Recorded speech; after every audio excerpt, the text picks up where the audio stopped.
Who were the big winners?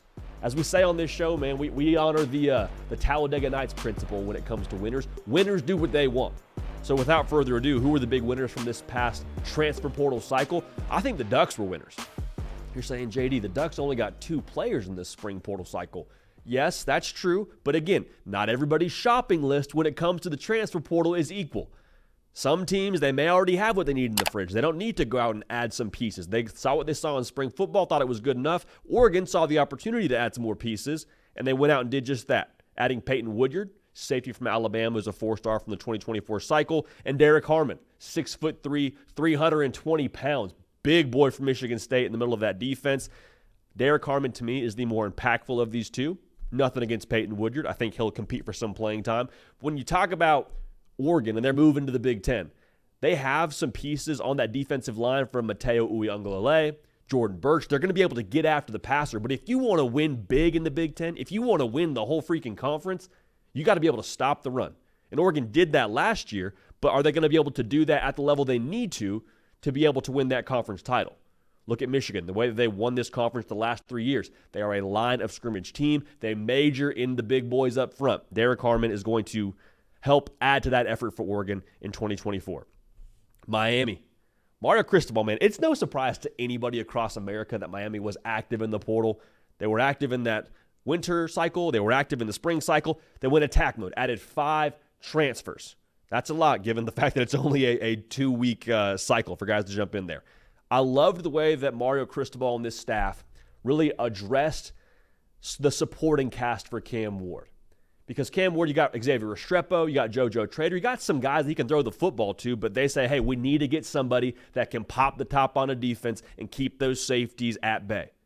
So they go out and get Sam Brown from the portal, wide receiver from Houston, one of the most explosive playmakers that was available this spring cycle. They say we need to make sure that we can keep that box honest, though, too. We don't want guys just dropping back and knowing we're going to throw it every single snap. So they go out and get Damian Martinez, who's a 2,000-yard rusher over the past 2 seasons, an all Pac-12 kind of guy from Oregon State. North and South runner, fits perfectly with that scheme. Bada bing, bada boom. Another big addition to that offense, another big weapon for Cam Ward. Then they went up and beefed up the defense. Added 3 players on the defensive side of the football, most notably for me, Simeon Barrow Jr., big boy in the middle of that defense, coming over from Michigan State, 6'3", 290 pounds. I will just say this about Miami. We've said it for a while. I'm going to make sure we get to the heart of this point right now. The Miami Hurricanes are going to have a roster to compete for and win the ACC. Now, I'm not predicting that right now, but I am telling you they have all the ingredients to get that done. You got the quarterback, you got the weapons offensively, you got the pieces on defense, you have the continuity within the scheme. Everything that you need to get it done, you now have. It hasn't always been that way in Coral Gables since Mario Cristobal got there. The first 2 years, it's about pushing that rock up the hill and getting it to a place where this roster can compete for hardware. They're there now.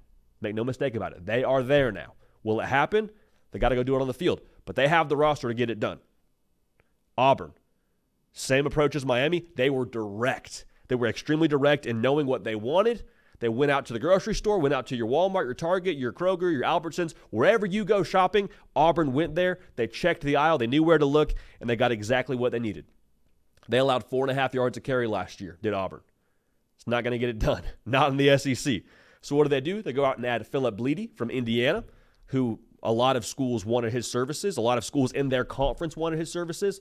Auburn goes out and lands him. Isaiah Rakes, transfer from USC. Auburn goes out and lands him. They look at the offense. Hugh Freeze running the show this year. Peyton Thorne gets another year under his belt. Cam Coleman looks great in the spring game. But if you're an Auburn fan, you're like, man, we love that we got this true freshman who's going to be a baller for us this year. But do we really want to just depend on that one guy to be the game breaker for us? Hugh Freeze says, nope, don't worry about it. Goes out and gets the most explosive playmaker, I believe, in the transfer portal. The best wide receiver available in Keandre Lambert-Smith coming over from Penn State. Averaged 13 yards of reception last year. Auburn now is a player in the game when it comes to adding talent. Hasn't always been that way at Auburn. During the Brian Harsin era, let's just be real, they had the administration and the boosters and Brian Harsin pulling like 3 different directions. There is now real synergy at Auburn. There is vision. There is a resource pool there to acquire top talent. And also there is momentum. People saw what Auburn did last year and the way that they played some of those big dogs in college football extremely close. Now, there were some hiccups, obviously. The New Mexico State game, you hate if you're at all associated with Auburn. But at the exact same time, if they start winning out there on the Plains, if they go out and pop like a 9-win season this year, that is going to pour some gasoline on that thing out there on the Plains. So Auburn, definitely a portal winner for my money. Oklahoma, kind of similar to Oregon. They didn't necessarily go out and, take everything they could find on the shelves when it comes to the portal.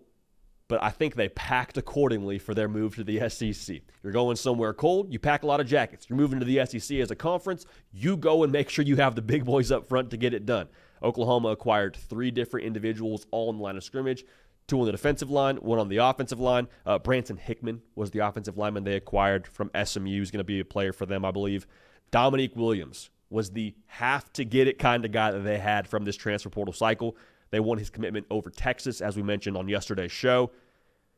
Last year, Oklahoma, they were decent against the run, allowed, I believe, right around 4 yards a carry. It's not horrible, but it's not going to get it done in the SEC. So you got to be able to stop the run. Dominique Williams now is going to help in that effort. The big 6'2", 320-pound defensive tackle from TCU was an honorable mention for Big 12 Lineman of the Year last year. And they went out and got someone to help beef up that offensive line and help protect young Jackson Arnold his first year in the saddle in a line of scrimmage conference where you better have somebody that can protect your quarterback. UCF, man, they are a transfer portal winner. And it's funny to talk about UCF because we talk about, these big brands in Oregon and Miami and Auburn. Like, hey, UCF, Gus Malzahn, they're cooking out there in Orlando. Do not sleep on the Knights, man. They went out and acquired 9 transfers from this spring transfer portal cycle. Penny Boone was the big get for them, in my opinion. He's the guy that had over 1,400 yards rushing last year at Toledo. He jumps in the portal during the winter, transfers to Louisville, ends up not being a fit there for whatever reason. He's now transferred to UCF. They also got the corner from USC, Traquan Fegans, and they also added the edge from Miami, Nigel Kelly. I don't know if UCF is going to win the Big 12. I don't. Utah's in that conference. Arizona's in that conference. Kansas State's in that conference. But I'll just say this. They are going to be an absolute pain to have to play because their roster talent is higher than I think a lot of people realize. You have a quarterback that can do the job for you in KJ Jefferson coming over from Arkansas, and they're going to be well coached. They're going to have a great offensive scheme in place with Gus Malzahn. They play Arizona and Utah in November. Both those teams have to come to the bounce house. Don't sleep on UCF. Again, I don't know if they're going to win the whole conference, but I feel pretty confident in thinking they're going to have a chance to ruin somebody's chances to win the conference. So UCF, without question, a portal winner for us from this spring cycle. So to review, Oregon, Miami, Auburn, Oklahoma, UCF, in our eyes, portal winners. Hey y'all, thanks so much for watching. Subscribe to the channel here to make sure you don't miss an episode of The Hard Count. Also be sure to check out other videos on the On3 YouTube channel.